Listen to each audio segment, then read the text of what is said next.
গতকালকে হচ্ছে আমরা যখন আমাদের জায়গা থেকে জানতে পারি যে সাতপন্থীদের স্টুডেন্ট যে গ্রুপগুলো রয়েছে তারা সচেতন ছাত্র সমাজ বা এরকম একটি নাম দিয়ে আসলে আমাদের প্রধান উপদেষ্টার যে বাসভবন অর্থাৎ যমুনা এটি ঘেরাও করার কিংবা এর সামনে অবস্থান কর্মসূচি নেওয়ার একটি পরিকল্পনা করে, তখন আমরা আমাদের জায়গা থেকে তাদের মধ্যকার যে সমস্যাগুলো এই সমস্যাগুলো সমাধানের জন্য দুই গ্রুপে তাবলিগের অর্থাৎ সাতপন্থী গ্রুপ এবং জোবাইরপন্থী যে গ্রুপ এইগুলোর মধ্যে তাদের মধ্যে যে বিভিন্ন রকমের সমস্যা চলছে এগুলোর জন্য একটি যৌক্তিক উপায় সমাধান হয়, এটির জন্য আমরা প্রথমে গতকালকে রাত 12টার দিকে আমাদের জায়গা থেকে বিশ্ব অর্থাৎ আমাদের টঙ্গী যে পশ্চিম সাইডে যে মসজিদটি রয়েছে ওই মসজিদের ওইখানে যাই যেখানে সাতপন্থীরা এখন অবস্থান করছে।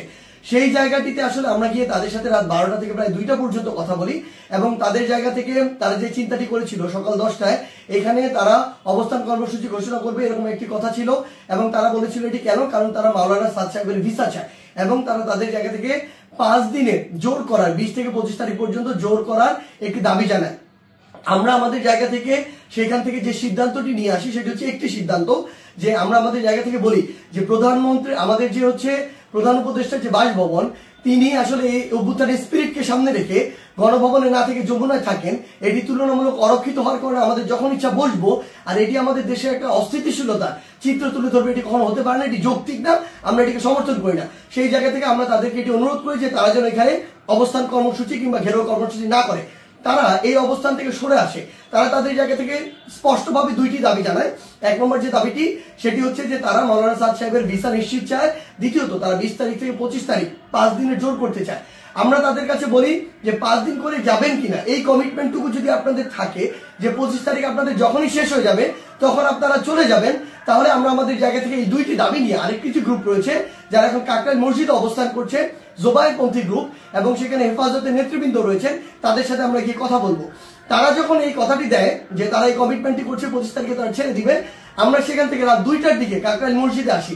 সেখানে আমাদের জোবাইরপন্থীদের যারা মাওলানা রয়েছেন, যারা সিনিয়র নেতৃবৃন্দ রয়েছেন তারা ছিলেন, হেফাজতের যারা সিনিয়র নেতৃবৃন্দ মাওলানা মামুনুল হক সাহেব, মাওলানা মাহফুজুল হক সাহেব তারা ছিলেন, সকলে ছিলেন। আমরা যখন তাদের সাথে আলোচনা করছি রাত 2টা থেকে 3টা যখন ক্রস করে যাচ্ছে তখন এই আলোচনা চলাকালীন সময় আমাদের কাছে ফোন আসে যে সাতপন্থীদের যে গ্রুপটি রয়েছে সেখান থেকে তারা তাদের জায়গা থেকে ওই যে আরেকটি যে মাঠ রয়েছে যে মাঠটি হচ্ছে ইস্তেমার যে মাঠ, যে মাঠটি সেদিকে যাওয়ার জন্য তাদের 10, 15, 20 হাজার মানুষ আসলে ওই রকম একটি তাদের পরিকল্পনা কিংবা মুভ দেখা যাচ্ছে। আমরা সাথে সাথে সাতপন্থীদের যে মাওলানা আব্দুল্লাহ সহ আরো 2 জনকে ফোন দিয়ে বলি যে আপনাদের সাথে এটি কথা হয়েছে যে আপনারা 10টা এখানে বসবেন না এবং আপনাদের 2টা দাবি নিয়ে আমরা আমাদের জায়গা থেকে এখনই আরেকটা গ্রুপের সাথে কথা বলবো, কালকের মধ্যে অর্থাৎ আজকেই আপনাদের 2 গ্রুপের বসার ব্যবস্থা করব, মাওলানা সাদ সাহেবের ভিসা বা এই সংক্রান্ত আলোচনা সেখানে হবে। এই যে আমাদের 5 দিন যে আপনারা থাকতে চাচ্ছেন এই কমিটমেন্ট যদি আপনারা দেন সেটি নিয়েও সেখানে আলোচনা হবে।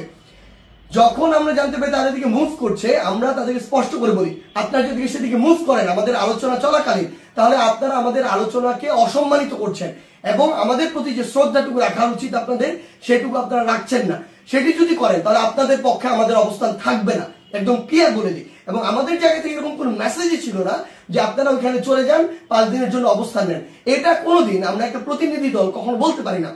এটা পুরো একটি সরকারের বিষয়, মন্ত্রণালয় বা উপদেষ্টাদের বিষয় এবং প্রশাসনের সামগ্রিক একটি ডিসিশন। ইভেন গাজীপুর মেট্রোপলিটন পুলিশের ডিসিশন দেওয়ার কেউ না। সেই জায়গা থেকে তারা এইসব কোনো কিছু তোয়াক্কা না করে যেটা হলো যে সেখানে এই দখলের বিষয়টিতে সেদিকে চলে যাওয়া হলো এবং ফাইনালি এখানে একটি সংঘর্ষ ঘটলো, যেই সংঘর্ষে 3 থেকে 4টি প্রাণ আমরা হারিয়েছি। আসলে সবচেয়ে গুরুত্বপূর্ণ কথা গতকালকে আমরা তাদেরকে বলেছি যে তাবলিগের আসলে আপনারা যেই কাজগুলো করছেন এগুলো তাবলিগের স্পিরিটের সাথেও যায় না, এগুলো ইসলামের মুসলিমের স্পিরিটের সাথেও যায় না, কোনো কিছুর সাথে যায় না। এখানে আপনাদের ব্যক্তিগত গোষ্ঠীগত কোন জিনিসের মানে বহিঃপ্রকাশ আপনারা এখানে ঘটাচ্ছেন, ক্ষোভের হোক দ্বন্দ্বের হোক এই বহিঃপ্রকাশগুলো ঘটাচ্ছেন। এবং সবচেয়ে গুরুত্বপূর্ণ বিষয় হচ্ছে যে এই জিনিসটি হয়েছে এখানে এটা সম্পূর্ণ অনাকাঙ্ক্ষিত এবং আমাদের মতের বাইরে গিয়ে এই বিষয়টি আসলে গতকালকে সেখানে হয়েছে এবং আমাদের আলোচনাকে শ্রদ্ধা বা সম্মানটুকু জানানো হয়নি এবং আরেক পক্ষের সাথে আলোচনা চলাকালীন সেখানে এরকম আক্রমণ এবং রক্তাক্ত ঘটনা ঘটেছে। সেই জায়গা থেকে আমরা শুধু আমাদের জায়গা থেকে একটি জিনিসই বলি, আজকে এখন 7 গ্রুপ সেখানে অবস্থান নিয়েছেন।